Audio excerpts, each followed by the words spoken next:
এ বন্ধু, ফেসবুকে ভিডিও বানাইতে শরম পাস? দেখ, নির্লজ্জতার সর্বোচ্চ নিচে নেমে গেছে, তারপরে ভিডিও বানাইতেছে। আসসালামু আলাইকুম। আমি এখন দাঁড়িয়ে আছি নাগেশ্বরী উপজেলা নারায়ণপুর ইউনিয়নে। এখানে মহা 26শে মাস আজকে উপলক্ষে এখানে মহা স্বাধীনতা এখানে দিবস পালন করতেছে। অনেক অনেক এখানে দোকানপাট অনেক জিলেপি বাঁচতেছে। তার কাছে আমি প্রশ্ন করব, জিলেপি কত করে বিক্রি করে? সাদাটা কত আর লালটা কত? দেখা যায়। আসসালামু আলাইকুম। ওয়ালাইকুম আসসালাম ভাইয়া। আপনি ভালো আছেন? আলহামদুলিল্লাহ আমি ভালো।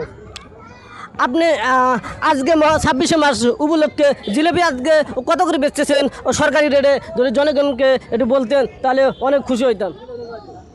গুড়ের জিলেবি বেশি 200 টাকা কেজি, আর চিনি জিলেবি হলো 180 টাকা কেজি। অনেক সুন্দর। তিনি 200 টাকা করে বিক্রি করতেছে। যে যেখান থেকে থাকেন না কেন, স্বাধীনতা শেষ শেষ শেষ হলে এখান থেকে জিলেপি নেবেন 200 টাকা কেজি। এখানে সরকারি রেটে এখানে বিক্রি করা হচ্ছে। এখানে হ্যাঁ বেটা, এখানে কি সরকারি রেটে বিক্রি করা হচ্ছে? হ্যাঁ, এখানে সরকারি রেটে। অনেক ধন্যবাদ। এখানে সরকারি রেটে এখানে জিলেপি বিক্রি করা হচ্ছে। যদি সরকারি দামে যদি না বিক্রি করা হয় তাদেরকে অবশ্যই আইনের রাস্তা অবশ্যই নেওয়া হবে। ধন্যবাদ।